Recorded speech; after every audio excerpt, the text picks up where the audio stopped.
So hi everyone. So I'm delighted today to have David Coffey on the channel. He's the author of, I have it here, this book, The Imperfect Individual, Why Our World is in Turmoil and How You Can Save It. There you go. So this book takes a deep dive into the madness of today's world and shows how we can all make a difference. What's particularly striking is that David wrote this book during the COVID pandemic, right when everything was kicking off. So there's plenty that has been written after the COVID, but not so many books written during the COVID. So I think you captured it quite well, all the madness of that time, with great clarity and insight. David's never been one to shy away from challenging the status quo, and he's got plenty to say that'll make us all think. Plus, he's an Everton fan, so he knows all about sticking it out through the tough times. Something every Toffee supporter can relate to, especially after the very rough start to the new season. Well, it's a continuation of the last few seasons, I think, with Everton. So David had a fantastic YouTube channel called the Imperfect Individual, just like his book, and had a great podcast with his co-host Paul, taking a break from those recently. So we'll chat about what led to that break and whether David's planning to return to the world of podcasting and YouTube, which I do hope so. So David, welcome to the show. Thanks for agreeing to this. And how are you keeping these days? Yeah, thanks very much, Rob, for inviting me on. Yeah, it's a good question. How am I keeping? I'm okay. You know, rolling with the punches, I guess. Trying to make sense of this epoch in which we exist. And I think that word just sprung to mind. And actually, that word exists. I think one of the reasons why society is in such a decrepit state at the moment is somehow we've arrived at a point where many of us simply are existing. Maybe we've lost our appreciation of life. We're scared to talk about death. And I think a lot of people would agree there's a real dearth of meaning and purpose in the world. So as I go through my life, day to day, I continually ask myself, how am I interpreting what's going on at the moment? Can I derive any more meaning from that? How does it explain what's already happened and what's going to happen next? So that's just how my brain works, really, you know. Yeah, I'll watch. You mentioned Everton before. I do have the serious misfortune of supporting one of the most unsupportable clubs in the world. Yes, I do the nice things. You know, I'll go to, I've got lots of great things in my life, but I do have serious and great people in my life. I do have serious, deep concerns about the state of the world. Okay, David. So we'll probably just touch on the actual process of writing, because I think it's always interesting, you know, just to get a background to, you know, the writing process and the difficulties it can be for a first-time author. So what gave you the push to write The Imperfect Individual? What made you feel that you had to get these thoughts down on paper? I've always known that I would write a book from quite a young age. I would say from around my mid-20s, that voice started to become a little bit louder. That internal kind of calling that I knew that I had to write a book. And I think I had some kind of understanding, even then, quite young, that it would be a comment on society. So I can infer from that, I was probably, even in my early to mid-20s, concerned about society and wondering, maybe starting to piece some bits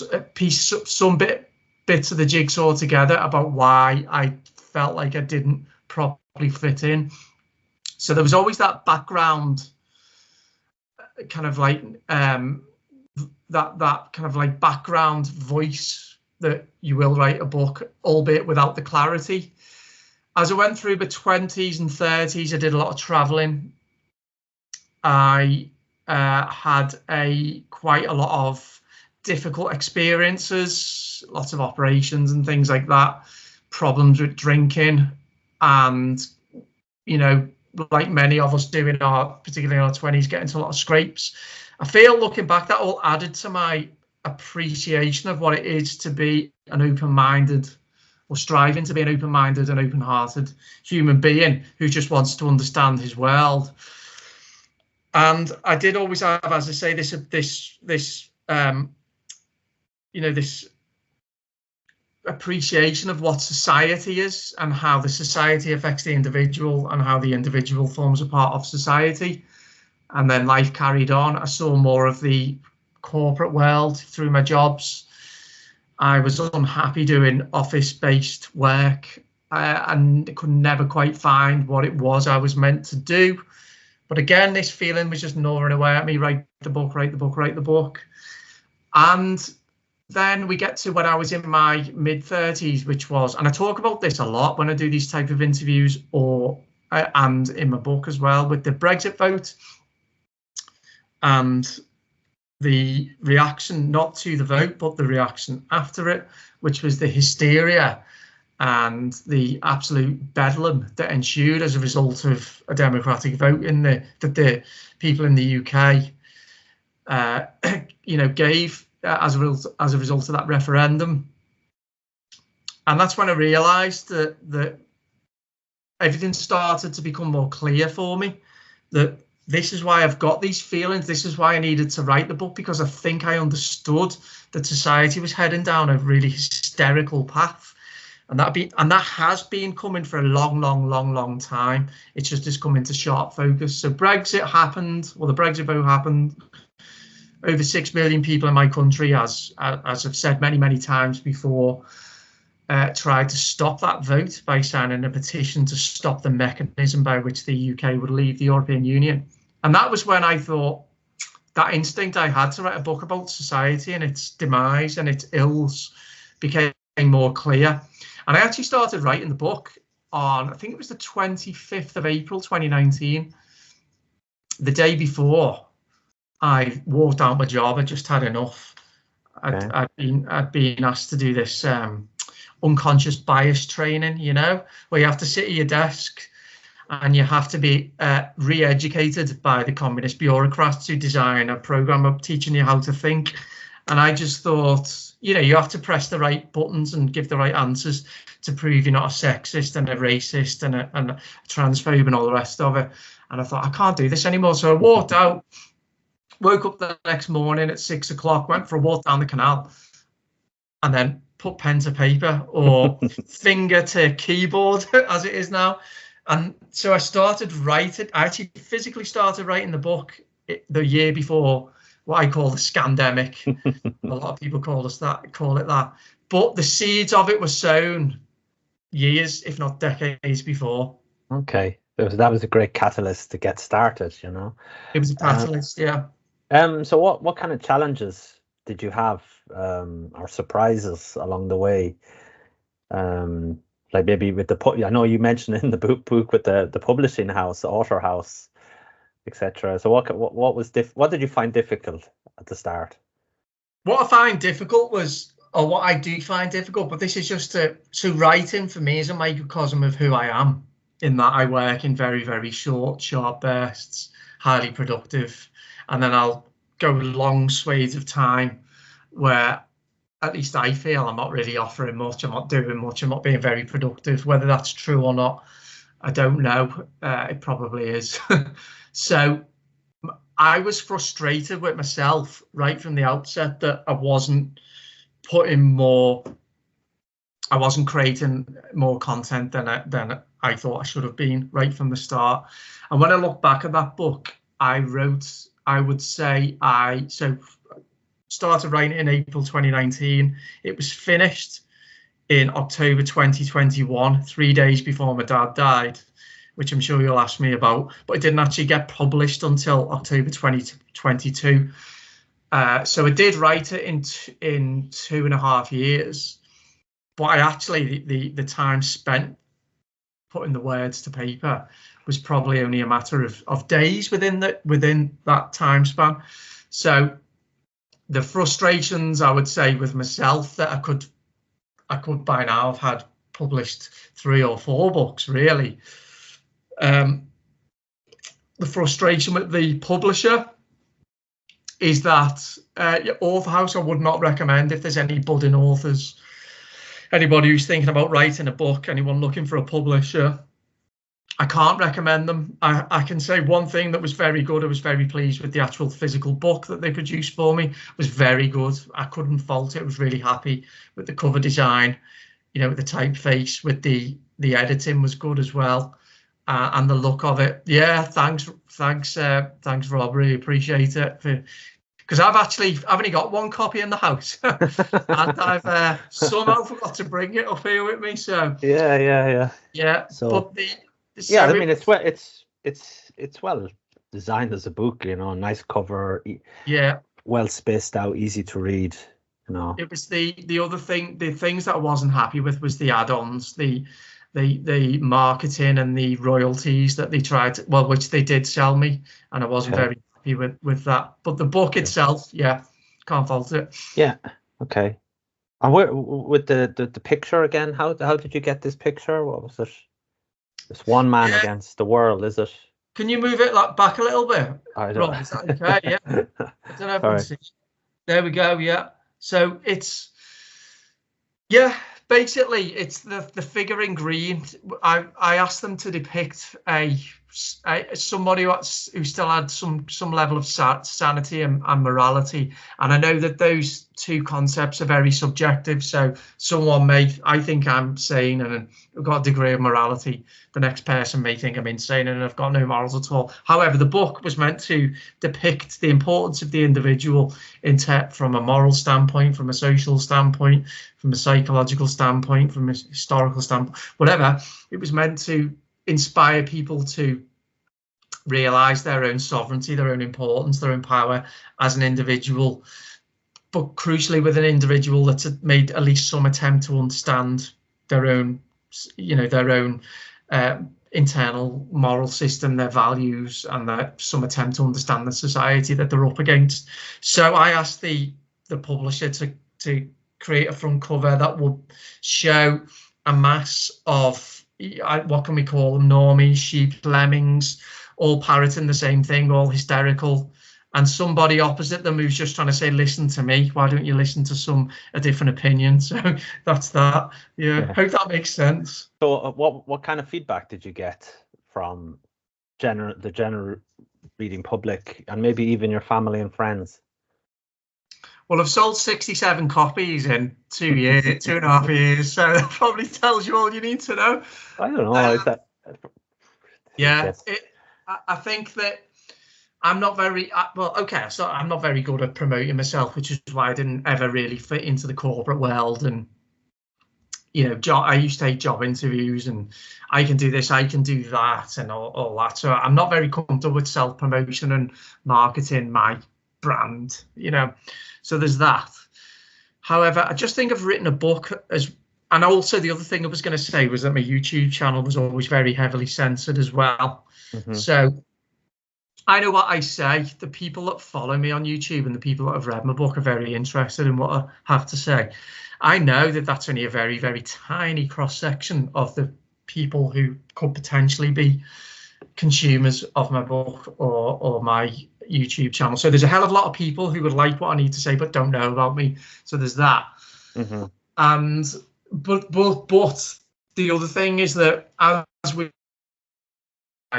people who are, we still know a lot of people who are trapped in the matrix, or who are still conditioned and they don't realize that they're conditioned, they're very brainwashed. They've not reflected on the messages and the stories that their media and government have told them, and they're just simply either not ready not ready and prepared to read what it is I've had to say, or they think I'm mad. So that is how a crazy society, an insane society, a hysterical society will look upon anybody who's got even a tiny modicum of intellectual honesty, some degree of being able to articulate a thought, some critical thinking capacity, will look upon them as crazy. And I'm not saying that I am speaking, I never say I'm not speaking the truth. You can judge if I'm speaking sense. You can tell me if I am, saying something that's logical, but at least look at what I've said or listen to my words and then reflect them back at me. So I guess that's the frustration. So it doesn't surprise me that it's not done very well. Although I do have a sneaking suspicion that it will do. It just needs to find its place in time. That might be when I'm no longer here anymore. I don't know. I don't know. But well, I was gonna touch on that. I mean, as I said at the introduction, I mean, many have and many will write about that period of time in the world, the COVID, after the occasion. But what's very unique about your book is it was written during the COVID, which you can tell. You can tell with the direction that your book kind of changed from the start. You could feel, as you said, you initially wanted to get your thoughts on about the situation in the country with Brexit, and then it turned into something completely different, maybe with COVID. But it wasn't really different, but it was a continuation. But yeah, it's a book written during that time, and I don't think there would have been many books written at that time. So it's in itself, it's a public record. It's a good record of that occasion, and it stands the test of time. I mean, it's there, it's out there. That was so you should be proud of that in itself. Yeah, thanks. That was I remember writing the chapter on the lockdowns. I don't call it the pandemic, or I don't even call it, I try not even to say the word COVID. Probably down just the videos in YouTube will be like and yeah, there will be. I know. Yeah. I'm very conscious of that. I don't know what to do about that, because I'm not good at speaking in riddles. What I try to do is to define it in terms of lockdowns and policies. So when I have an opinion, I try to say, okay, it was society didn't shut down as a result of COVID. It shut down as a result of policies, that were rolled out as a result of the threat of COVID. But what I wanted to do when I talk about, let's call it like COVID, right, is I just wanted to, I just remember sat at my kitchen table thinking the world's gone mad. All I've got in front of me is my laptop and my cup of black coffee, because I used to write in the morning. I used to think to myself, all I need to do is document this. All I want to do is document this. And I thought to myself, who else is documenting this? What if I'm the only person in the world who's documenting this? Now, I knew I wouldn't be the only person in the world, but I don't think many were. So my primary motivation for that aspect of the book was just write what you're seeing. Just write about what is happening when you step outside your door. Just write about what's happening to your family and friends. People need to know, and write about what your government is telling you to do and how subservient your fellow citizens are to it, and how insane they have become, and how immoral and deeply, deeply sinister they have become with what they are doing, with their anti-human ritualistic practices that they are being told to do to keep everybody safe. So that's why I did it, because I thought someone's got to do it. So I thought, well, it's me. I will do it. I will write about it. Yeah. Well, my good friend Betwixt, he also wrote a few books during the period of COVID as well. But there was very few. I don't think I couldn't find many people that were writing critically of what was happening. Good evening.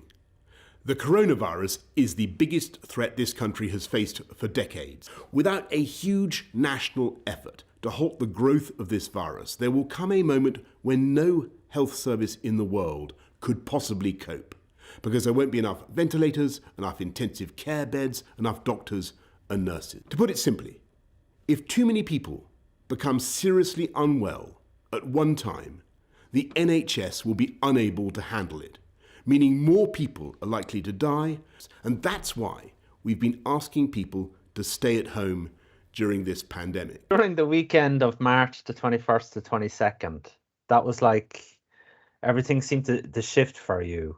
So can you tell us what happened on that weekend and what made you start questioning things? Yeah, so my story with it was that when the fear started, the fear-based narratives and the stories coming out of China and people dropping down dead and just gently incrementally increasing the exposure of COVID on the news. As it went along, I thought, it's rubbish, this. I don't believe it. It's just another example of the media lying to us, or at least pumping up the fear around something to exaggerate it. And as time went on, I got reeled in, and the reason I got reeled in, and when I say reeled in, I mean I got reeled into believing what everybody else was believing, i.e. what the government and media were telling me. And the reason that I did was because everybody around me was, like, literally every single person. I didn't have one dissenting voice in my life, no one. So that makes you think, oh wow, actually, yeah, I'm the one who's got this wrong. Mm-hmm. So by the time of when the lockdown in the UK got introduced, which was the Monday, the 23rd of March, 2020, by that point, I was in agreement with it. And I thought, and more to the point, I was scared. I thought this thing is real, this thing's evil, this thing's could take my parents, could take my girlfriend, I might be dead. Because it's easy to forget how savage the propaganda, how utterly apocalyptic it was. So by that weekend, when the UK locked down at the end of that weekend, well, this pub shut on the Thursday and then everything shut on the Monday. I was like, yeah, this is the right thing to do. Let's just ride it out. And I had a cough at the time, coincidentally. But it was literally just a tickly throat and a cough. So the next thing, I was doing my temperature and I was like, oh shit, I've got 38. I'm a degree higher than I should be, and I'm panicking. So then I self-isolated for a bit. I mean, to say this now, but I believe in being totally honest. I'm one of the most outspoken critics of, hopefully I'm an enemy of the state. I'd like to think I am, but it's important that I do disclose this part where I was one of those scared sheeple, Mm-hmm. So, the guidance was you had to self-isolate. So I had this cough. I wasn't ill, just a bit of a cough, bit of a temperature. Did I have a temperature or was it just a misreading?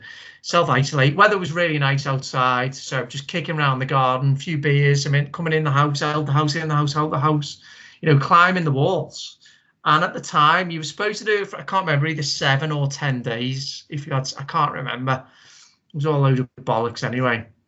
But anyway, after it was either 3 or 4 days, I said to Sarah, my girlfriend, I said, I can't do this anymore. I'm going to go out. And I just went out for a walk. And I remember being on that walk and thinking to myself, well, you've broken that rule. You're not scared, are you? And then that slight bit of conditioning that I've gone through just seemed to melt away. And I don't think I ever fell for it. I think I just, in some way, just got reeled in for a couple of weeks, but without ever my kind of how would I say it? My sense kicked back in, my intelligence kicked back in, my morality kicked back in. I don't know how. And then I opened my eyes again to all of the evidence that was in front of me, and I started paying attention to what they were actually saying, Boris Johnson and Chris Whitty and whoever else they were on the TV. And I thought, liar, liar, liar. And that was it then. And then that just set me on that track again to, yeah, you were right in the first place, Dave. Your initial instincts. Mm-hmm. And most things in life come down to instinct and intuition. Mm-hmm. They do. You can talk about science and you can explain things and you can prove things and you can use facts. But when it comes to something epoch defining like that, certainly it's your intuition, I think. So yeah, that was hopefully that answers that for you. Okay. And was that a lonely process then for you, where you are? And I mean, did you eventually find more and more people agreeing with you? Or I mean, I know you had your YouTube channel as well, so you could reach out. Did you had your YouTube channel that time, didn't you? Not at that point, no. No, okay. No, it didn't. I had myself, and I had a drink in my hand, and that was it. You know. Okay. So like I say, everyone around me was. They were Okay. just. They were. So when did you start the YouTube So that must be. Yeah, so I started YouTube in July 2020, but I started on Facebook. So I think I started on Facebook maybe in June 2020. But the first YouTube, but then I realized Facebook wasn't really, you know, I was doing a couple of videos, but for some reason was putting them on Facebook, so that wasn't working. So someone said to me, I can't remember who it was. Obviously, someone must have. Who was it? I just remember somebody saying something to me, put your videos on YouTube. Yeah. Whether they were awake to what was going on, I don't know. And so it was July 2020 was when it started. Okay. On YouTube. That was March, April, May, June. March, April, May, June. That's same time period, isn't it? That year. Yeah. That period of time, March, April, May, June, was me with my thoughts, drinking very heavily. I don't know if you remember. Obviously, it was the same wherever you were. But if you were in Ireland, we had amazing clear blue skies, sunny weather. It was unprecedented. Long. Yeah, it was a good summer. Well, I was in Switzerland, and Switzerland actually wasn't as bad as other countries like Germany, France, and Italy. They were kind of a bit relaxed, at least in the German-speaking parts. The French-speaking parts was more strict. Right. But it was like that thing, like it was such a good day, you couldn't help but go for a walk. And then you found out everybody was going for a walk. Go for a walk, yeah. And it was like it was like an unwritten rule. We were all like winking at each other, like we really shouldn't be doing this, but hey, you know. And then, as you said, that makes you think, doesn't it? And then you start to question, well, that didn't really do anything bad for me.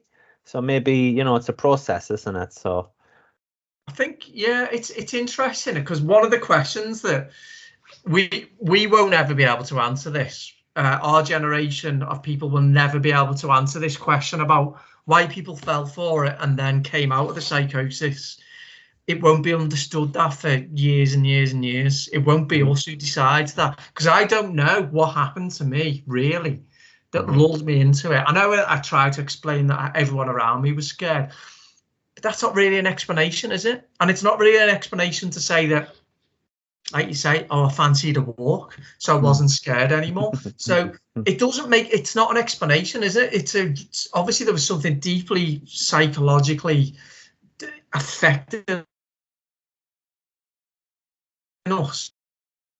Some of us weren't, and that some of us never had in the first place. But when I do always like to return to, if you can retain a sense of logic in your life, logic is more important than anything else. And one of the key questions I've asked myself, and I'm trying to answer in my next book, is that when hit with a program of propaganda, you know, what is attacked first? Is it the ability to logic to espouse logic, or is it the ability to be more like, what goes first, your logic or your morality? I think that's a really interesting. Okay, so you are in the process of writing another book. That's good. Yeah, well, I'm trying to. Yeah. Okay. Hopefully it'll sell up more than 67 copies. Yeah, I'm sure. I mean, the logic is the key, isn't it? Like, and I don't know, people don't put logic into gear, do they? I don't know. Can you teach logic, or is it ingrained? I don't know. It's exactly, yeah. Can you? It's, you know. Yeah, don't know.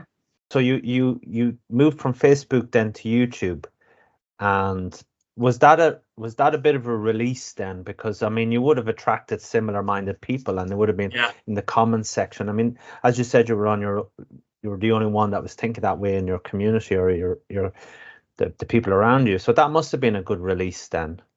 Yeah, it was. I think so. And again, I can't quite remember. someone called Anna Breeze in the UK, who since I've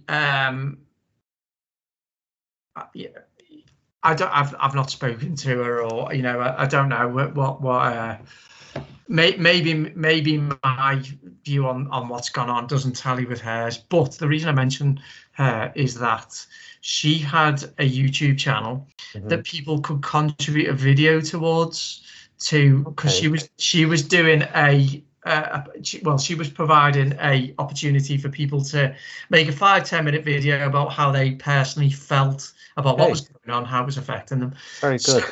Yeah, so was it somebody on Facebook said, why don't you do this? I can't remember. So I recorded myself for Anna Breeze's channel, which destroying the COVID narrative, and saying why I opposed it on a scientific level, on a personal level, on a social level, and all the rest of it. And it did quite well. But it got loads of comments on there. Yeah. Now, I couldn't answer them because it was her channel, but it was me on there.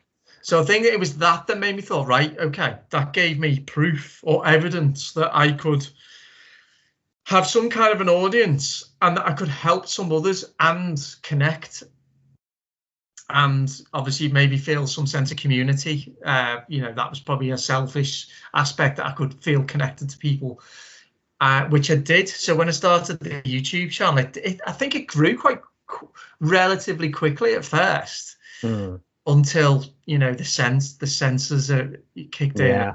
It didn't grow at all after that.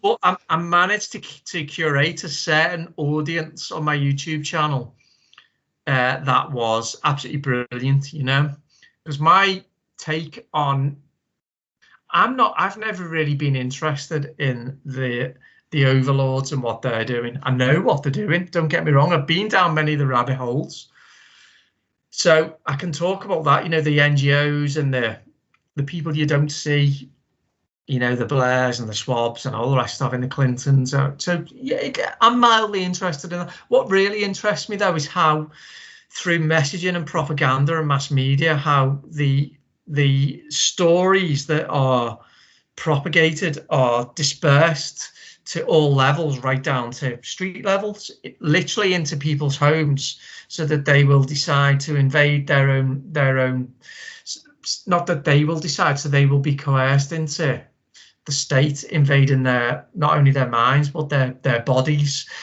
And that's the first time in all of human history where there's been a mass invasion of the state to control people's minds and what they do with the bodies as well. It's never, ever happened before.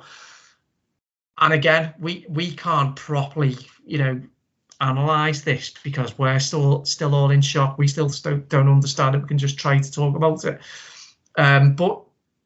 So that's why that's why I went onto YouTube, was to connect with people, to try and demolish the consensus, to try to provide a different viewpoint, and to promote conversation, stimulate conversation. But it didn't really work.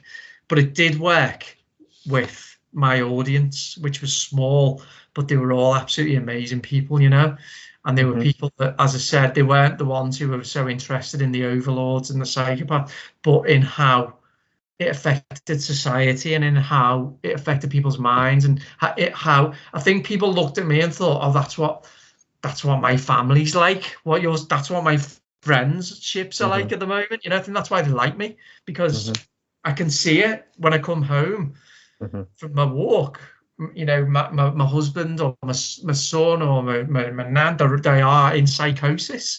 They're totally brainwashed. So I think that's why they like them. And then came forth the conversation in the comments, which was absolutely brilliant. People from all different areas and different backgrounds, but all very interested in, I would say, human nature, really. And that's what I'm interested in. Well, I think, like what Thomas Sheridan calls it, the tribe. I think that was one of the positives of COVID. It was the coming together of the tribe, the meeting of like-minded people. Yeah. I mean, before COVID, like I had my channel before COVID, but it was kind of directionless, really. I mean, it was meant to be all about drinking and doing beer reviews. I write beer reviews, but after COVID, like I'm into more the political side of things, and Yeah. you know, talking to like-minded people, you know, free thinkers, really, you know, Yeah. as opposed to beer drinkers. Well, I'm both at the moment. So. Well, I hope I'm certainly a beer drinker anyway. Yeah, I've only a cup of tea. That's terrible. I don't know whether like, I'm a free thinker, but you know. But you know what I mean? Like, it's Yeah. great that we have this opportunity to reach out to like-minded people, which I don't know with the way it's going at the moment when they're trying to, they're onto Telegram now, and maybe in the future they'll be onto Twitter, and you know, so. Yeah, that is really very worrying. I mean, I touched before on the grand plan and the overlords, and it's just really, really obvious when you're able to step back and just look up. You know, if you're looking down, people looking on the phones all the time, and if you just look up and you've got a panorama in front of you and a wider space, then you've got more space to connect dots. You've got more, even like just look up at the stars and imagine that's a dot to dot. It'll not only inspire you, but you know, connect, like the constellations are connected. Someone's seen stars and at some point in history, some astronomer, and gone, okay, you know, that can be the Plough or that can be Orion, you know. And it's the same for me when it comes to this, is that just try and connect things. And I think that one of the divides amongst in society at the moment is the ability to connect patterns, to spot patterns, and to connect events and make sense of them. And what I've learned is that the people who can do that seem to be the people who are connected in other ways, spiritually or with themselves or with other people. So like connection is something that is very important to them. So they can, because they're connected to friendships or family or, I don't know, a religion or a spiritual belief or whatever, they can connect events together, you know? So going back to your question then, because I will answer it, is that the censorship is as a result, certainly in the UK now, the censorship's ramped up massively since Labour came into power. Coincidentally, since that, couple of weeks later, you had 3 little girls getting stabbed to death, which was horrendous, and then mass civil unrest as a result of it, and then all of a sudden a tightening of hate speech legislation. So you can say, are those events totally unconnected? Or are they connected? Is there a pattern there? And if there is, was there some kind of planning involved? You know, I know David Icke talks about problem, reaction, solution. And again, I like David Icke. He's one of my most, I really, really, really respect David Icke. I do, because I think he's been highly influential to me. It's just that I'm not that interested in what he talks about. I'm more interested in maybe what Jordan Peterson talks about, you know, kind of how the Bible teaches us archetypes, you know, Jungian archetypes, human nature. You know, he talks a lot about the European 20th century history and all that kind of thing. But going back, it's David Icke was the first person in the West really to say there is a pattern of events that are going to happen, and this is why they're going to happen. And if we're being honest, I don't agree with him about everything at all. But if I'm being honest, he had that ability to be able to say, right, okay, he saw something that we didn't see. Yeah, it's about being able to spot why do things happen. Nothing happens in isolation. They don't. I mean, I was into Icke. Icke was probably Alex Jones as well. Like, I mean, people criticize Alex Jones now, calling him a shill and all that, but I was with him from the old days when it was what was that, Randy Rock, or he was doing the protests. You know, when they went to the Randy Ranch, or what was that ranch that they went in? The FBI started shooting up a family. I can't remember the name of it, but I was following him since then. That was back in the 90s.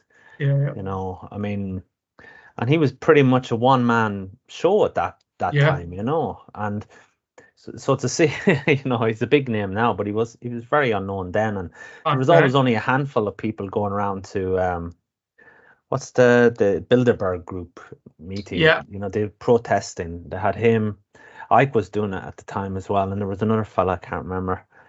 There's 3 of them, but for years there was nearly nobody doing any of that kind of stuff. But I was following them because it was different. It was interesting. I hadn't heard about it before. And when you hear about something that you know you've never really thought about before, it's, you know, it opens up something in the brain, and then you think, well, maybe it's all a load of bullshit, you know. So I think it's a good starting point for me now is, what if this is what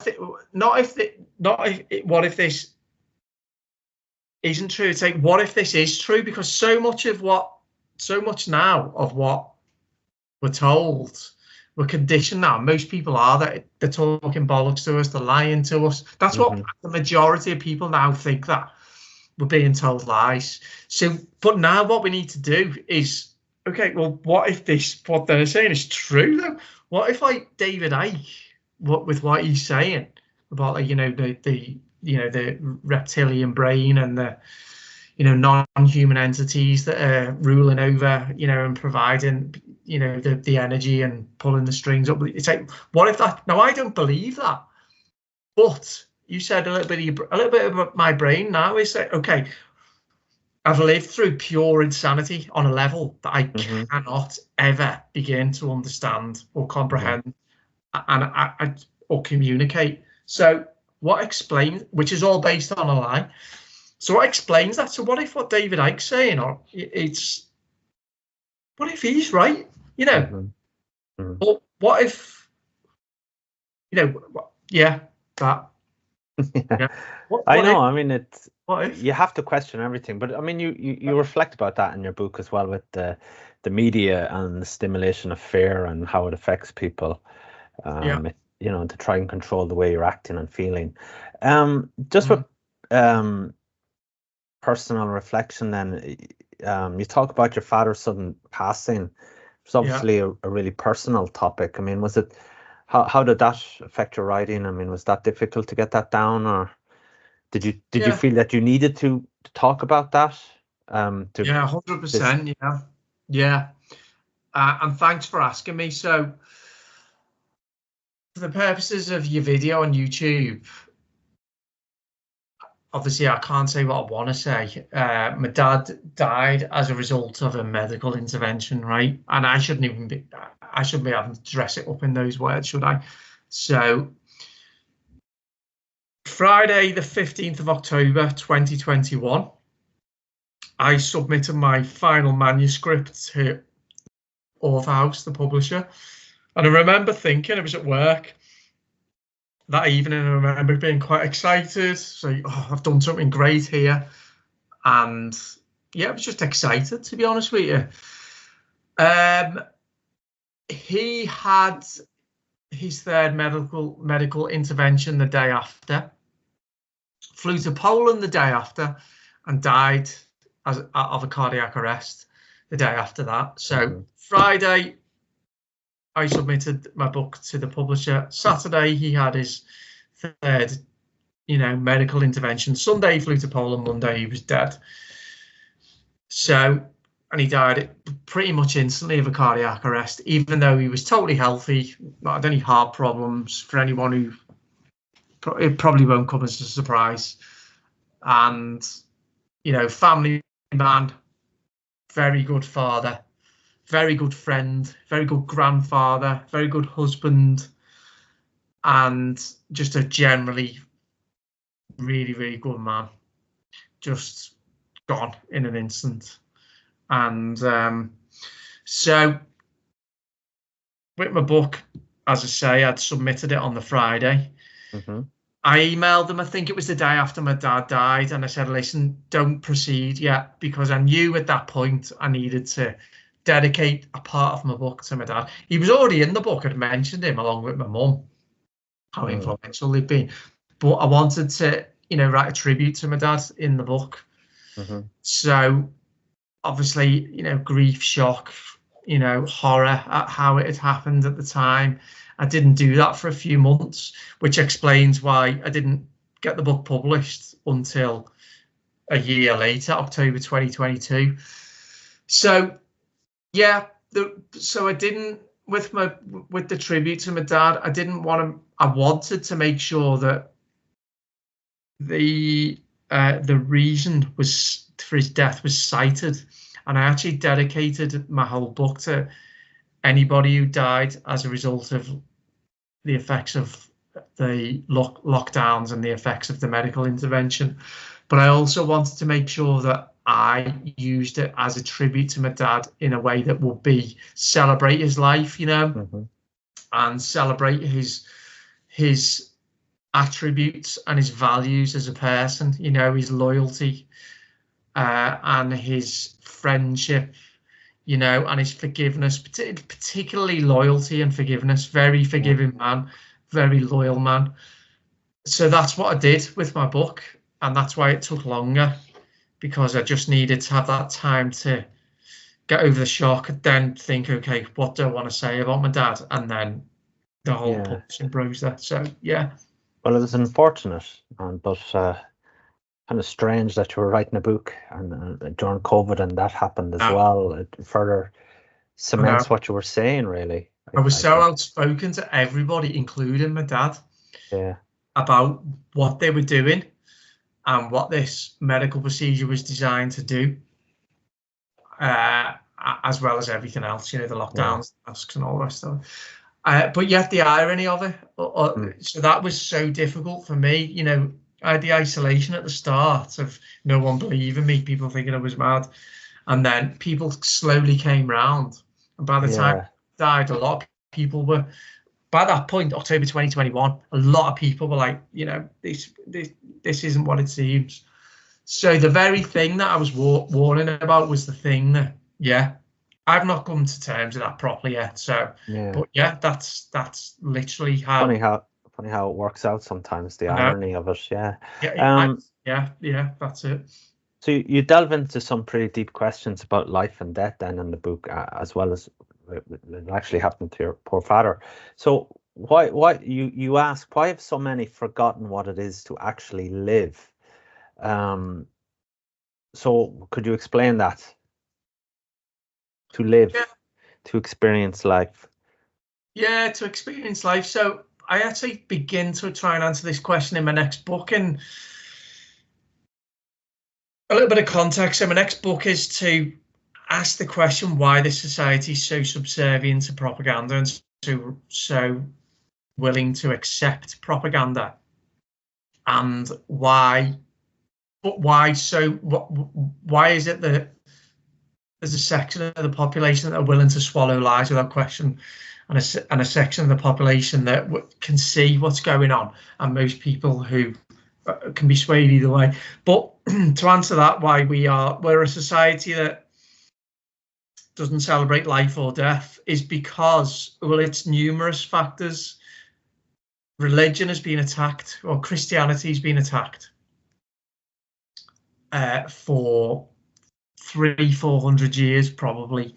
I think you can link that back to the age of the Enlightenment, you know, so the age of an explosion of scientific curiosity and solutions, you know, that was born in Europe in the 17th century, and that really did aid the world in terms of, you know, solutions and products to help, and solutions to you know, if you just think about like the steam train and central heating and sanitation, and you know, that next thing we're traveling in motor cars, and we've got air conditioning. So science, and we've got medical care, we've got anesthesia, for example. So you're not getting your leg chopped off with a shot of double brandy anymore. You've got actual, you know, science has provided a solution where you don't need to feel that pain.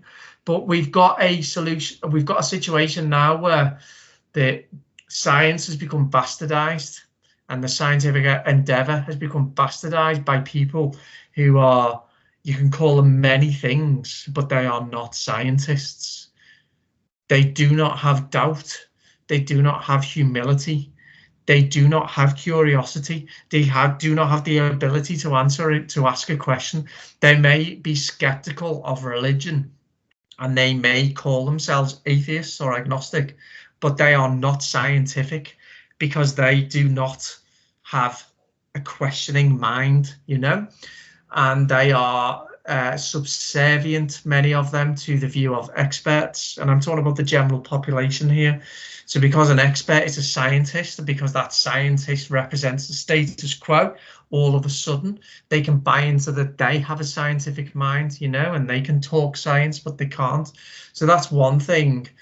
The other, another aspect to it would be the increasing stupidity of the population, you know. We are very, very stupid, or there's a lot of very, very stupid people who have very many tailor-made narratives available to them via social media, mass media, via their culture. And the prevailing culture in the West is, as much as I love America, and I've done a lot of traveling around America, but overall its cultural impact in my country is definitely a net negative, you know. You're talking big brands like McDonald's and Coca-Cola and Starbucks, you know, everything on the go or quick hit where you want it via Netflix and, as I say, social media, smartphones.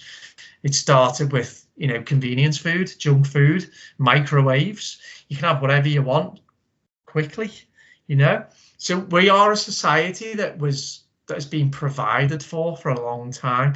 And the reason that it started was the death of the British Empire and the birth of the kind of like modern US military industrial complex, and its massive cultural reach was the end of the Second World War. And, you know, not so much in America at all, but certainly in Europe, and particularly in the UK, which has the UK and Ireland, which has a very close, but I'm talking about the UK because the UK was at war in the Second World War, but obviously Ireland speaks the same language as well, and you will see it in your own country, that cultural exposure to America that has it started with the pre-packaged microwave food, so you can eat something really nice in 3 minutes, and then the sprawling retail parks, so you can go to the cinema and watch Hollywood propaganda and then eat you know, a McDonald's big juicy Big Mac in a cardboard box, and when you finish just chuck it all in a bin and then drive home in your car. And then in the 1980s was mass media, 24-hour rolling news. Let's just gently try and scare them about that changed the energy of society, and that really reined people in, affected travel, brought in the modern surveillance state. There's so many different ways why, to answer your question, why the ability to think's just been taken away from people. If you want to make money, though, you can still do it just by answering questions in a bullshit job interview. Just tell the bullshit that they want to hear. You know, you can go on holiday, but you'll have cameras on you. Go to the shop, you have cameras looking at you. Go online, everyone's spying on you. So there's just this feeling of claustrophobia, and you know, this real kind of like 1984 Orwellian you know, atmosphere it started to pervade society, and that's even before we really think about how the really dark propaganda, where the propaganda that was underpinned and overarched everything to do with COVID was about the fear of, it wasn't about living, it was about dying. You're gonna die. You're gonna die. Now other societies would somehow make peace with that and would also take responsibility, particularly the older generations. They would have gone, there is something here, Black Death, for example. We may die, probably will die, but we'll face it with a stoicism and we'll just carry on, you know, because we celebrate life, particularly the life of the children who are coming behind us. And also maybe because they were more God-fearing and they were religious, they had maybe a bit more of a peace with what it is to die. So the culture was more aligned towards life and death. So that's just a few ideas. Hopefully that something. You say in the introduction, well, so that ties in then to what you had in the introduction. You had the glowing red sun. So is it setting a new golden age, or is it ushering in a new dark night? What do you think? Are we? Do you feel confident in the future or not so confident? No, not at all. No, I'm not a doom monger at all. But here's how I'll try and explain this. So throughout human history is defined by struggle, famine, war, dictatorship, and suffering. We are of a generation, and our parents were of a generation where that wasn't the case, where we were the anomaly in human history. So, for example, in the UK, I was born in 1982, when Western civilization was at its absolute peak in my country. Not all over the world, and certainly not in parts of your country, in Ireland, with the the continuing struggle between the nationalists and the British state. But what I'm saying is that as a general point, humanity hit a high watermark in the 1980s and 1990s.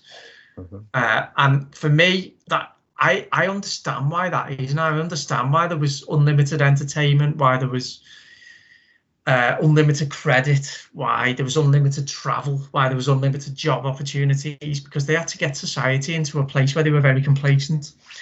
They had to get the citizens to a point where they were so provided for and quite content as well, which was obviously good, but weak-willed, weak in mind and body and spirit as well.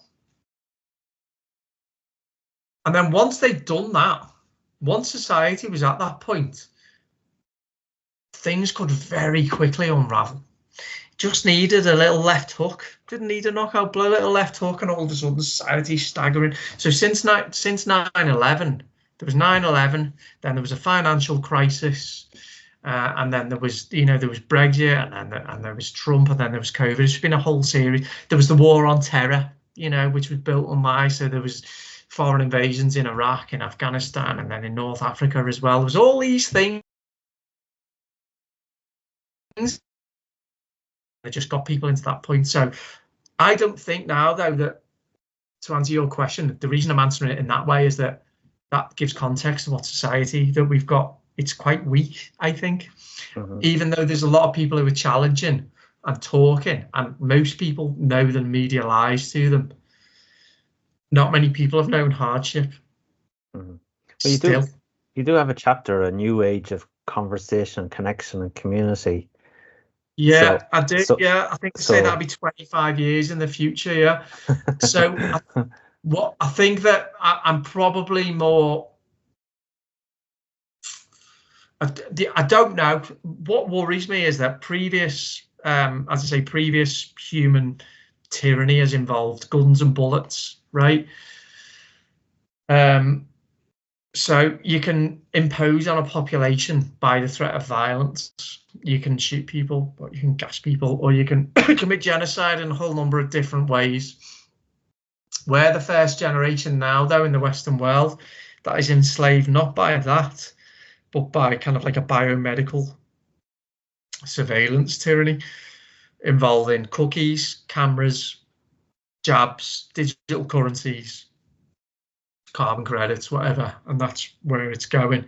Now, once that's properly entrenched, I don't know how you bring that down. I think that's permanent. So what I'm saying is that every other, you can call it a totalitarian regime or a tyrannical regime, any other period in history in any country has involved the acquiescence of people by the threat of violence. Really, it has. It's been the threat of violence. Yes, words and propaganda has been used at first, as it is now with us, but then it's just gone to, we'll kill them, we'll put them in gas chambers, we'll shoot them in the head, we'll put them in open ditches. What if you can create a prison camp without the use of any of that. And that's what worries me. Yeah. And that's what I keep saying, that it's still not too late. And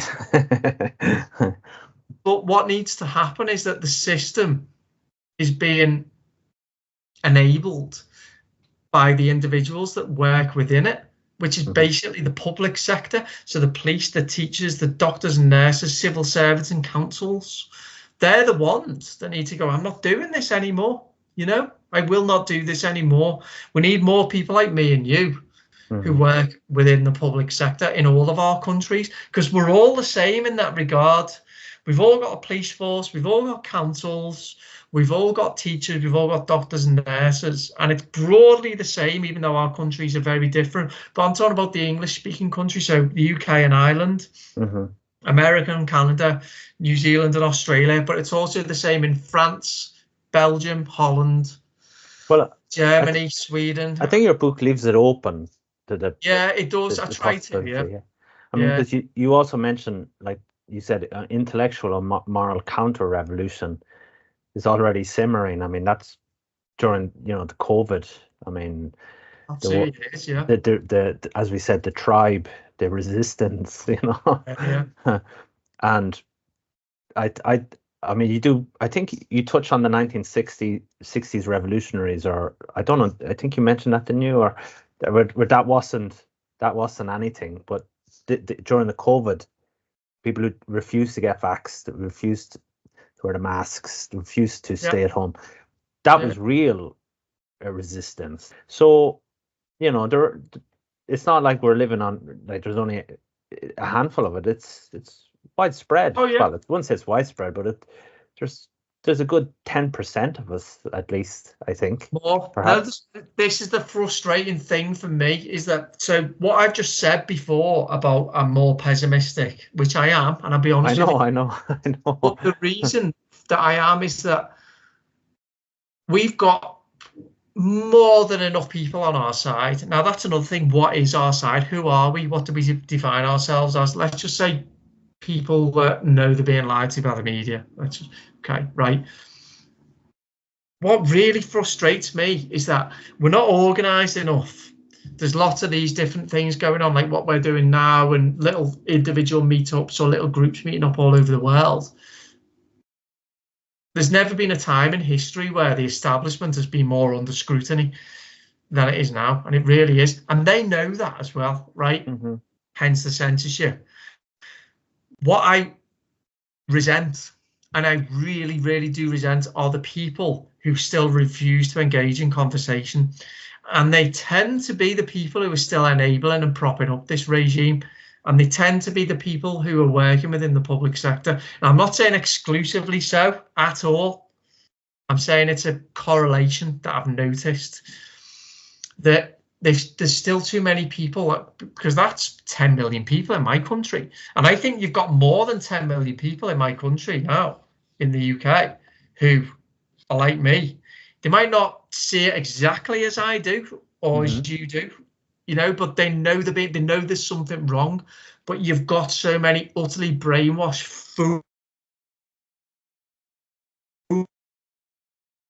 fools working in the public sector. And they're protecting the system.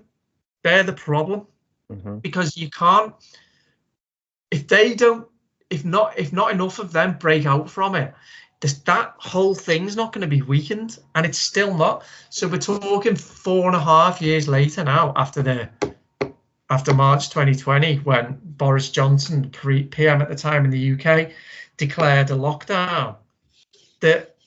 And the other thing I would say is that I think a lot of people like me are almost embarrassed to talk about what's happened. Almost like the shame of society we somehow take on, so we won't talk about it. So there's the propaganda and the spells that are being cast on society are affecting even the likes of me. So that spirit of conversation it's there. It's like it can't burst out of its cage. And I don't know how we do that. So then instead what we do is we have little conversations like this, like me and you, which I love. and I'm so grateful for it. But what I'm saying is, I wish more people around me that I know would listen to this, but they just won't. Yeah, yeah. I know it is. I know what you're saying with your book. You can be pessimistic, but also optimistic at the same time. You can have the two of them. Aren't we? Yeah. The problem with me is I made too many notes. What I sent you wasn't enough. I had it like about. It's all right. Ask away. Honestly, when I read, I write notes. So I nearly wrote a book on your book. That's all right. No problem. I really appreciate it. Did you like the book then? Was it? Yeah, well, I want to portray. I haven't really portrayed that, how much it's like a self-help book, really, because these are all the questions that similar-minded people are asking themselves. You know, like with the power of fear and manipulation, the disconnect between reality and, you know, science and spirituality, brainwashing, you know, feeling that you're on your own when everybody else is. Like, you had something there. What was it? Insanity. It's like you were talking about, like, societies can go insane. You know, like with the Chairman Mao and Cambodia. Like, what was it? I had it here. Yeah, you know, Cambodia and Pol Pot. Yeah, in Russia as well. Russian Revolution. That was So like insanity. Yeah, like media and state-induced terror. Yeah. Panic. People go crazy. But I just go back to the COVID then, because it does take up a major part of your book as well. So, what would you have done differently if you were in charge? Like, if you were in charge, like what would you have done differently? That, I know that's a very direct question. I mean, you're not the government, but yeah, first of all, I would never be in charge of anything, me, because I've got a thing about authority where I don't like bossing people around, and I don't like to be bossed around. But that's a difficult question for me to answer, because for me,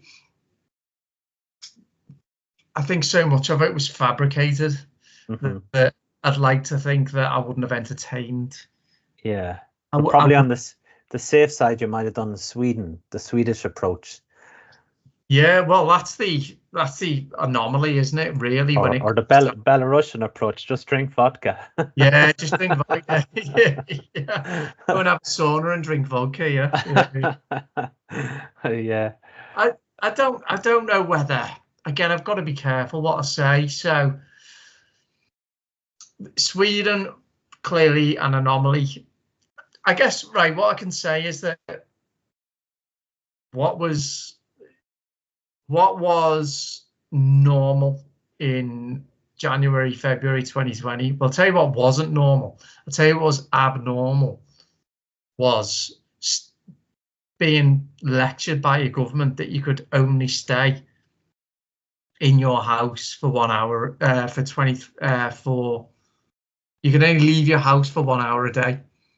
Imagine that. Or imagine that in the year 2000, your government coming and saying you can only leave your house for an hour a day. And then when you do leave your house, you've got to wear a mask.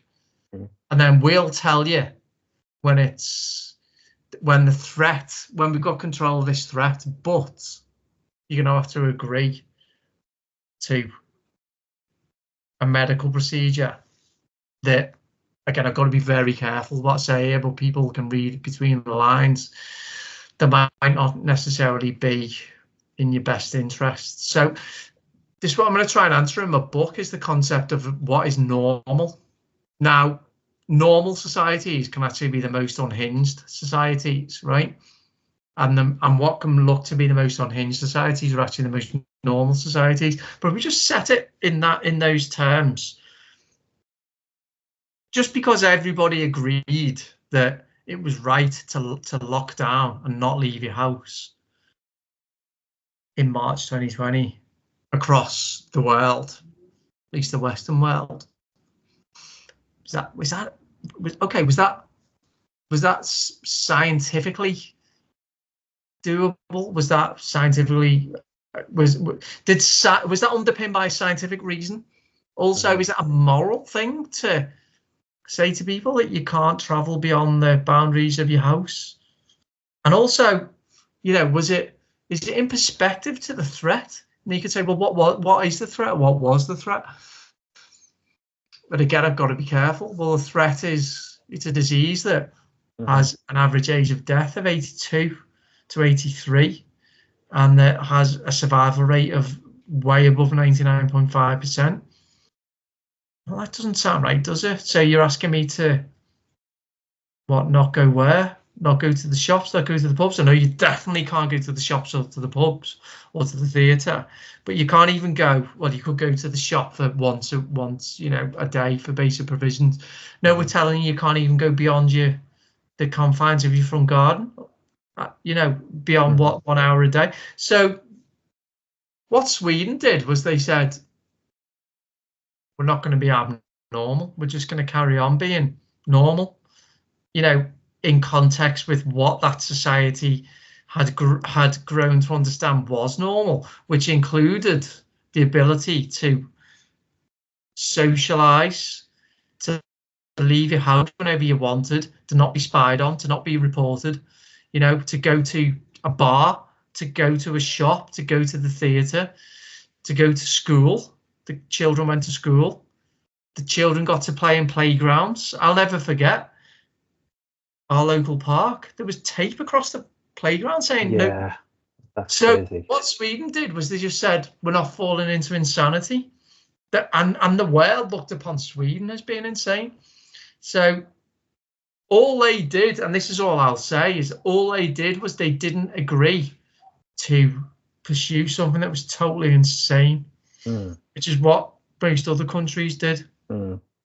Yeah, and I just like to say as well, repeat, I've said in many other videos, that in Switzerland it wasn't that crazy either. That's interesting. So what was it like in Switzerland then? I mean, they had the rules, but it was a kind of, they had the masks and shops and everything, but in terms of staying within your distance and your whatever, stick to certain, I don't know what it was, 2K, 3K. I never did that anyway. No, I don't think. And even like children were not allowed to play in playgrounds and stuff. It wasn't really policed very much, I mean, I remember one occasion when I was walking down, going for my daily walk. I was walking every day. Stay at home. I was walking every day. And I seen there was loads of children. There's a bike park, the BMX bikes and all that. There's loads of children doing it, and 3 coppers came along. Now you shouldn't be doing this, and then they just walked away. Yeah, which was that's the old style policing. Not heavy-handed. No, telling them to go home at once. Leave it to the people themselves. Leave it to the kids. To be fair, it was like that here as well. I did get told to once or twice, but generally, what scared me was not the fact that there was an authority on every corner, or every turn telling you what you should and shouldn't do, albeit there was a few instances of that.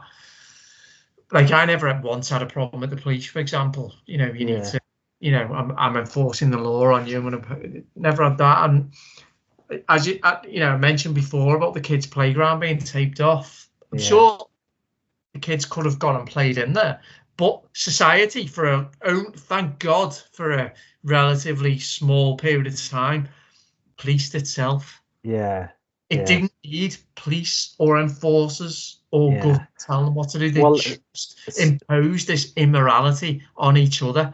Switzerland is a little bit different because of the federal system, so they have that kind of independence where it is down to the local level, like literally you could cantons, is it? Yeah, cantons. So like you literally could be paying different tax on where you live on a certain street. Like one side of the street could be paying more tax than you. It's really down to the local level, and that goes with a lot of the rules and regulations as well. So they don't take well for big government anyway in Switzerland. So, right, and I was at protests in Switzerland, and I mean, it took a while for similar protests to be get going in England and Ireland, and they also had the referendum in Switzerland because they love referendums. They had the referendum for I don't know what it was, something to do with the vax anyway. That I can't remember what it was. Oh, geez, what was it? It was about the vaccination anyway. That it should it be?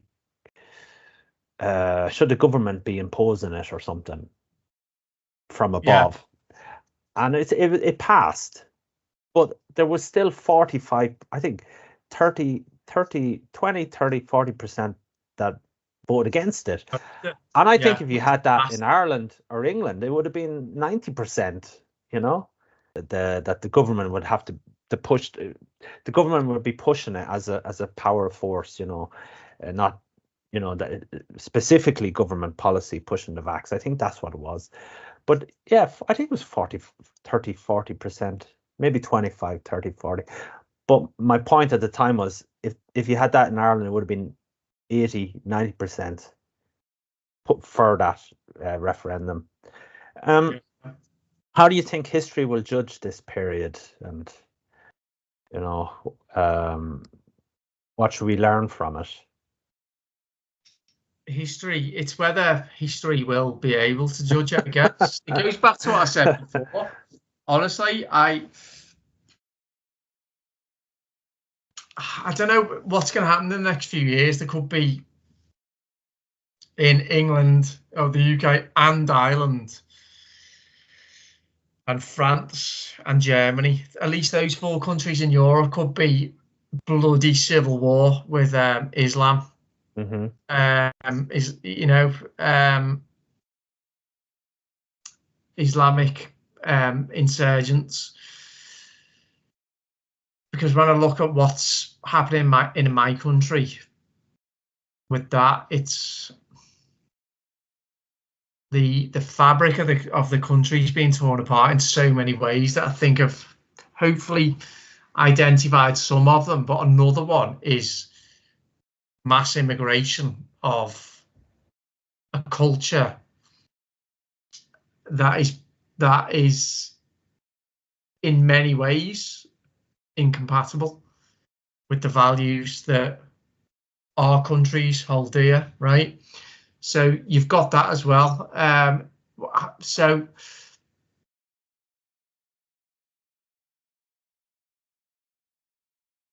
demographic change, a reorientation or re-evaluation of history, historical revisionism, which is taking place, huge indoctrination of children, a mass propaganda campaign against the citizens, many of whom are too stupid or ignorant or scared or fearful to A, understand, and B, act in accordance with some internal moral code or system.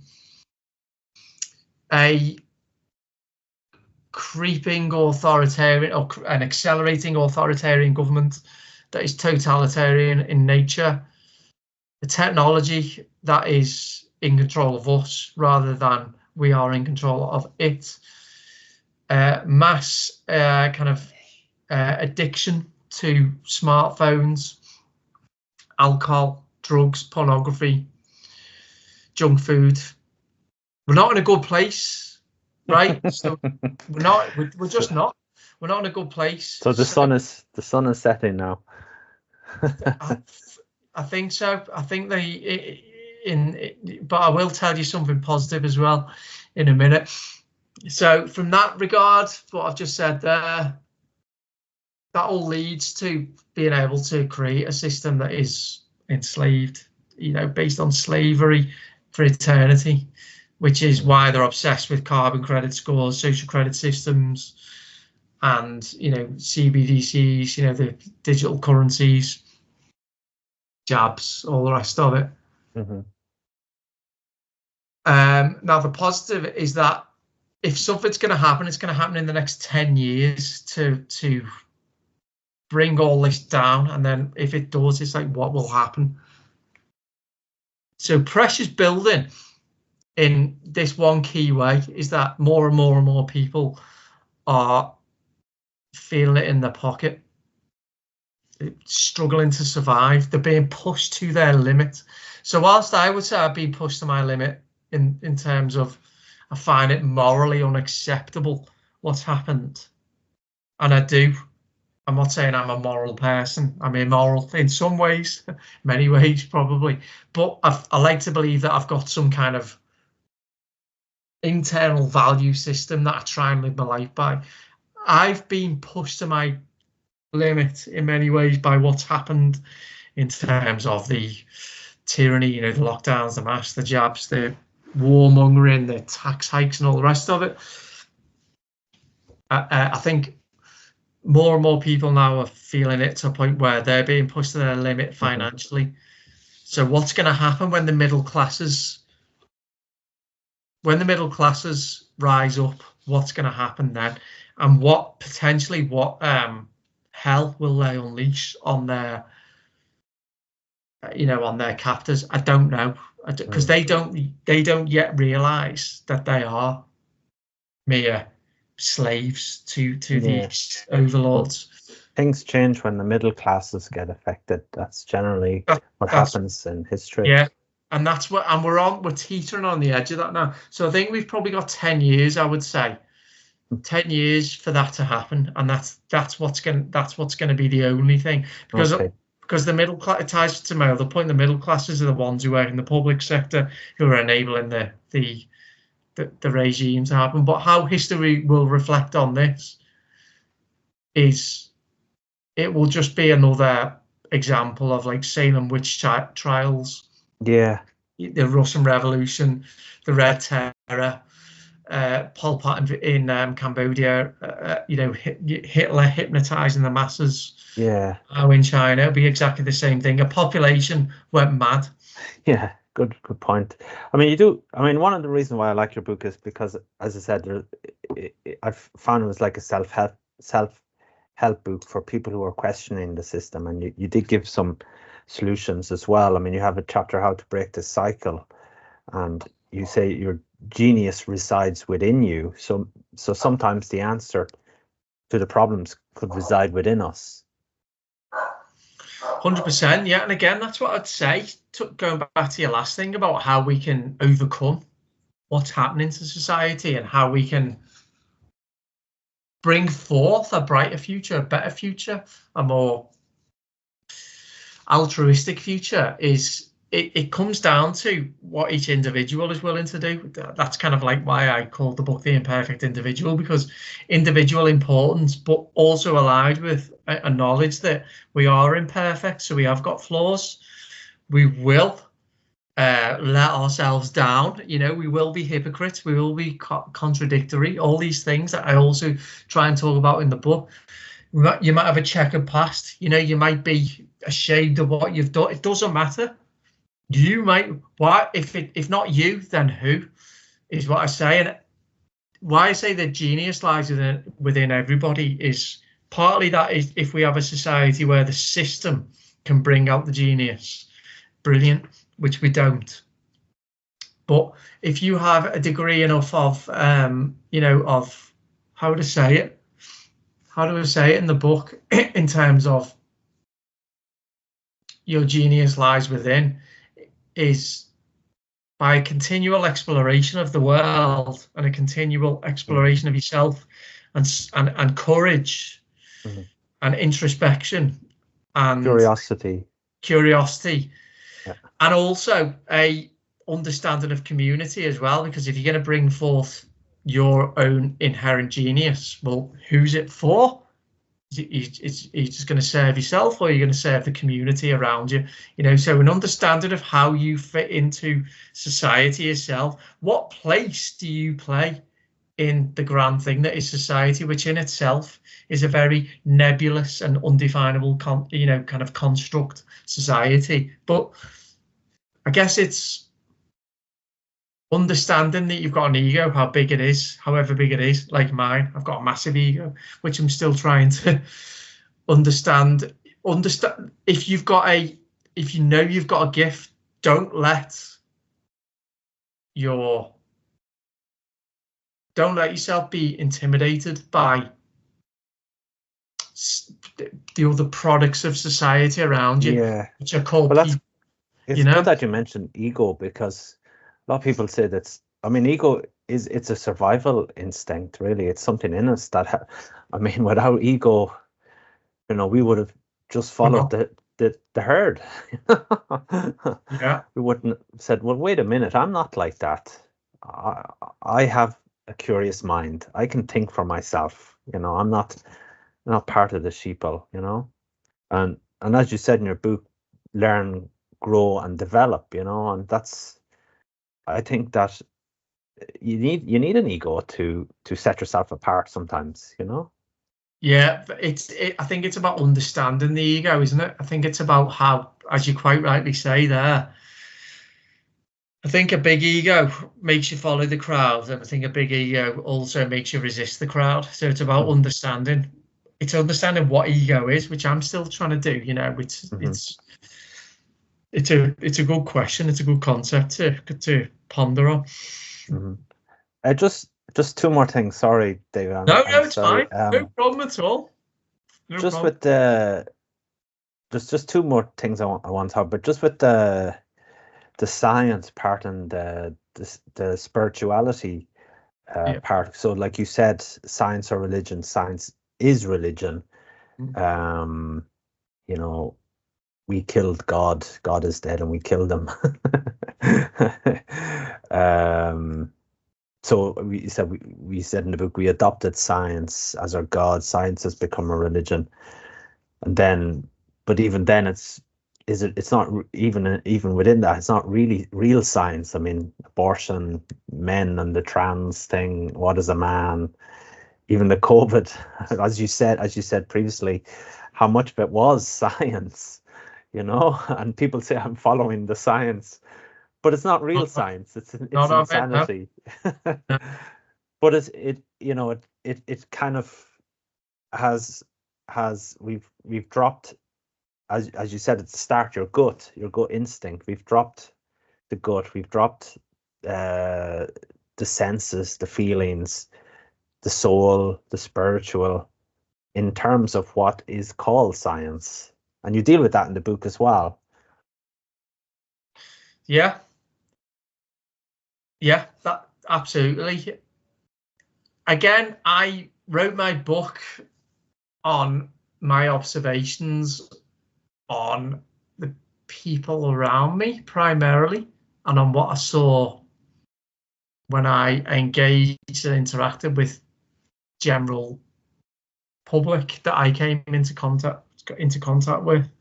And what I've noticed is that I think that it seems that the real existential problems that we need to face to move on as a human Western society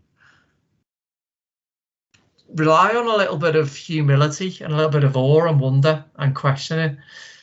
And a lot of the people who've rose into positions of power in government, to influence governments from the scientific community, and B, the people who hang on their every word, they call themselves scientists. And the reason they're not is because it's a doctrine. What they preach is a doctrine. This is why I say it's like science has become a religion. And what they are beyond question. So, you can talk about the COVID thing in all the countries around the world. You had your mainstream media mouthpieces asking the same questions. They all asked the same questions. Or if they were different, you had one saying, why didn't you lock down last Tuesday? Signed, journalist A. Journalist B would be, why didn't you lock down last Wednesday? And journalist C would be, well, why didn't you lock down last Thursday? And then the scientists would say, they would just come out with some glib comment like, we locked down as soon as the science told us that we should lock down. So you've got this ridiculous kind of consensus built around nothing, let alone science. Now, science for me is the endeavor or the quest to build consensus, whilst at the same time the endeavour and the quest to demolish that consensus. So those two things, that's what science is. You need to find a fact, but also establish that that is not fact at the same time. So when I used to say to people, well, do you think locking down, we've never done it before, how on earth? What's your previous empirical evidence for that? Is that a good idea? Or you'd say about the medical procedure that we can't mention on here. Is that a good idea? That, do you really think that is rooted in science? That's something that's totally new, that we're all going to take, and that politicians are telling us is good for us? Is that really? So it comes back to the death of meaning in society for me, and how so many of us are lacking a sense of belonging and meaning and attachment and community and all those things that make us human. Why did they talk about social distancing? Where we socially distance ourselves from another human being. Why were the pubs shut? To stop people talking. Why was society shut down? To stop people sharing information. Science is at a point now for me where there's been so many amazing discoveries in the last 300 years, and we've kind of just got to the point where we've just lost all humility and introspection and questioning around science. It has become a new religion, which is why this is the science. We own the science. We are the science. You can be with us and you are a scientist. Yeah. So just a lack of introspection and intuition is a big thing, I would say. That's in the movie Planet of the Apes, isn't it? When they all come out to worship the bomb, isn't it? And they're like the holy men or the sun. Isn't that part of it? That's a kind of what I would say is that anybody now who I speak to says that they are a scientist or that they love the science. It's kind of like a trendy, hip thing to say. Yeah, and trust the science. I did science at A level. I did chemistry and biology and a B in biology, and I also did English lit and I got a B in that. So I'm not saying this is someone who attacks science. It's like some kind of like concept that we don't need. No, I'm not saying that at all. What I'm saying is that the people who've largely attached themselves to an endeavour that is based around curiosity and establishing fact, thus to explain phenomena that we are all wondering what it is. Answer questions. That most of those people, they're not scientists at all. And the true scientists, right, the ones who are true scientists and also the ones who are true philosophers, because this question was posed to all of us. Who's a scientist and who's a philosopher? COVID. It answered both those questions, because not only were we asking, okay, right, is this real? Do we need to do this? And is this required in terms of stopping this? But also it was like, what does this say about our society? How did we get here? Where did we go from here? How do we emotionally deal with this internally as an individual and as a group? So science needs a bit more humility about it. As I say, it needs a bit more. Einstein said atoms at their most basic essence can only be understood at the level of poetry. I think I understand that now. I think scientists need to, or people who say that they're scientists, I'm not saying true scientists, I'm not saying that at all, but just look up every now and again. Just realize how tiny and insignificant you really are, and your brain is tiny. Just look up, and that will put you into perspective. Okay, you finished on it. I thought the last chapter was quite interesting. Now is the time to choose a side. How much responsibility are you willing to take? Courage, comfortable life, or your values? How much do you value freedom? And you declare it a war. and we're dealing with an enemy that is intent on destroying everything that the West want held there. So it's a kind of the gloves are off on the last chapter. I think I was It's like, feeling particularly feisty when I finished the book, wasn't it? yeah, you must have had a few beers, did you? But it is actually how I feel. Well, you said to stay on the fence at this stage is to choose a side. So between good and evil, I guess that's the fight we're in. Side of tyranny, yeah. So I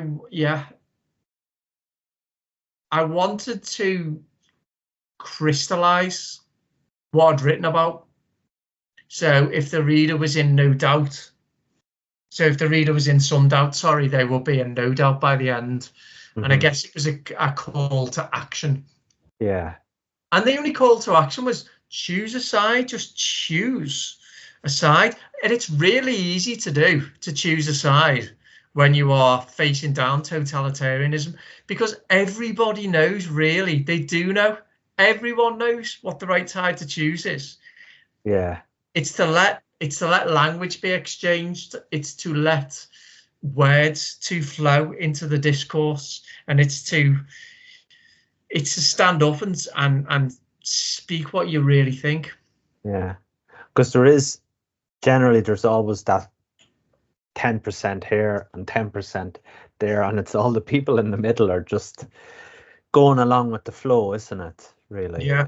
When I say everyone, yeah, there's it is probably, there's a lot of discussions around who are the people who can see through things, who are the people who are brainwashed into things. So yeah, it's not everybody, like I just said then, but I truly believe now it's most people. I think most people have either got a gnawing feeling in their stomach, like a knot in their stomach, or something that keeps them up at night, or they understand a lot of what's going on, or they just realize that this isn't a society that's fit for human habitation. How do I know that? I can't prove it, can I? I don't know. I just feel it. Again, you're back to your gut feeling, aren't you? Like, yeah, I am. Yeah, I'm back to my gut feeling. I guess the reason I say that is because when I try and talk scientifically to people, or logically to people, or a lot of people, they shut me down. They don't want to talk. They might still call me names. So that says everything to me, that this conversation, Rob, would scare a hell of a lot of people. And that's just how it is. It would. Yeah. Well, sometimes it's better to be part of a small tribe, you know. Like Tom Sheridan. I always refer to Thomas Sheridan because I've learned so much from him. I love but Thomas. It's like if all the masses woke up at the same time, it might be dangerous, you know. Well, what I'd say about Thomas Sheridan is, because I got introduced to Thomas Sheridan by Paul, podcast host, in 2021, I would say, and I was hooked, absolutely hooked. Mm-hmm. And the number of times where, and I'm still like this now, where I'd be trying to crystallize or understand what it is I'm actually thinking. So I've got all these thoughts in my brain, and you know that there's a conclusion that's there to be reached that may improve on your own kind of like knowledge of self and the world, but you can't quite understand what it is. And then I'd watch a Thomas Sheridan video, and he's in his car, and I go, oh my God, he's talking about he's just solved the problem that I had, and that I think there's something in that. I really, really do. That I'm thinking of this, but I don't know what it is that is going to add to kind of my self knowledge or to my understanding. The point, and then he said, sorry.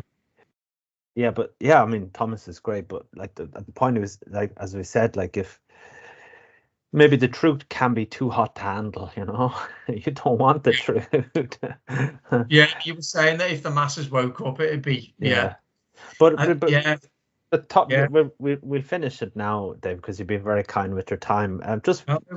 Talking about Thomas, I mean, your YouTube and podcast was gaining attention, gaining traction. and even Thomas Sheridan gave you a shout out here and there, didn't he? And I was enjoying it, and you were making your videos while you were walking around the countryside. It was very good. You know Nigel Watson?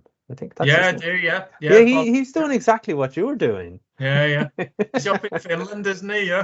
Yeah. Was he? Did he start before you were before him, weren't you? I think so. Yeah. I think he got your thunder. Yeah. No, I like Nigel Watson though. He's brilliant. Yeah. He's good. Again, like Thomas Sheridan, they're probably my two main inspirations. Yeah, but it's very similar to what you were doing. It's in like somehow similar to me. Yeah, but I mean, it's like it's not. It's funny how we're all on the same page, but we're all coming at it at different directions. But yeah, your YouTube channel was getting traction. So what led you to step back from the YouTube? You took a break, and was there something that made you decide to take a break? And given how well your YouTube was slowly, I know there's a block on YouTube, but it kind of got over that block, and I thought it was increasing the last year or so before you stopped. I mean, will you go back to it in the future or what? So the only time it increased, right, was the last video I did, which was my farewell video. What did I call it now? I'm going to actually look to see. I can't remember what I called it. Let me just see now. The Imperfect Individual. So I called it. It's just loading up now. My final YouTube video. Goodbye and thank you and stay in touch. That was the only video for the last 2 years that got some organic reach, and I think that was YouTube just having a laugh. Anyway, the reason that I stopped. So first of all, never say never. I might make a comeback. You never know, do you? You should. You should. Yeah, I might do. Yeah. The reason I stopped was, first of all, I was in physically not great health. I had to get a big operation, which was only after I did that video. I ended up in hospital not long after that, actually, and then I was back again to get a big operation. And then I've got another operation I've got to have as well. So like physically, it's demanding. It's not demanding doing YouTube, but it's demanding waking up every day with my body, because I've had 7 or 8 operations now, and I have a lot of pain I have to deal with. Of all the operations, so I had that, and also I think the culmination of the COVID years kind of exhausted me. Obviously my dad dying, that was very traumatic, and I was just tired. So, and I think at that point I got to a point where I've kind of said enough. I've said what needs to be said, but in the back of my mind, even then, I thought I probably will come back, whether it's in a year or 2 years. So an early year down the line now. So will I come back? Will I? Won't I? I don't know. But I thought I'll write my book instead, which I've not made as much progress as I would like to make, but I've done quite a bit of it recently, which is, I think I talked about it before, a study on propaganda, what it is, how it's seeded in the human soul, heart and brain, and why some people are more subservient to it than others, and what it says about our society, that we are, ruled by propaganda. So yeah. Okay, so your new projects then in the future is the book mostly, and have you anything else lined up, or? Yes, we've got an Instagram channel for our dog Diamond. Can I go and get him? Can I go grab him? Is that okay? Yeah, go on. Yeah. Here he is. Who's that? All right, he's a big dog. He looks big. He's not though. Killer. He's a killer. So this is Diamond. He's got an Instagram channel now. So this is one of our new, me and Sarah, my girlfriend, and Diamond. So we've got you on Instagram, haven't we? Do you want to say hello? There he is. So he's a cross between a Staffy and a Shar-Pei. You want to say hello? Okay, very good. Very good. So we've got that as well. Go on then, mate. Go on. Good boy. But if people want to follow your stuff and get in touch with you, do you still have contact, or? I mean, you had your Telegram, but I guess that's gone as well. Yeah, to contact me, it will be theimperfectindividual@outlook.com. So I've got an email address at the moment. That's the one that was in the book, was it? I think it is, yeah. What's I it think called? it is. theimperfectindividual@outlook.com. Oh, I don't know where it is here. I guess it's somewhere here. I think it was in the book, wasn't it? You left. So I have my. Don't know. Yeah, well, I'll leave a link anyway. I'll leave a link. Thanks, Rob. I appreciate it. And I'll leave a link to the book. I got the book on the website, but I don't know. Do you still have it on the website? Do you? Or what on the? So the best way to buy it, well, is Authorhouse, the Authorhouse website. You can buy it on there. You can buy it on Amazon as well, but I get more royalties from Authorhouse, and it's no extra cost. It's the same price. Okay. If anyone wants to comment, so any video, it'll come up. I've still got the YouTube Studio app, so any new comments that come up, I can reply on there. Okay. Other than that, I would say email, but I might come back at some point to. Yeah, well, you don't have to follow. You don't have to talk about COVID. You could talk about Everton. I'd rather talk about COVID. How they've never recovered from the COVID years, Everton Football Club. Oh yeah. Blame it on COVID. Blame it on COVID. Yeah, exactly. Yeah. Yeah. Oh yeah. Yeah. Okay, so thanks very much, David, for taking the time to chat today and giving your insights into the book and broader issues. It's been really enlightening, and I'm looking forward to buying and reading the new book when it comes out. So all the best for the future, and thanks very much. Oh, thanks very much, Rob. I really appreciate the opportunity. So, but thank you very much.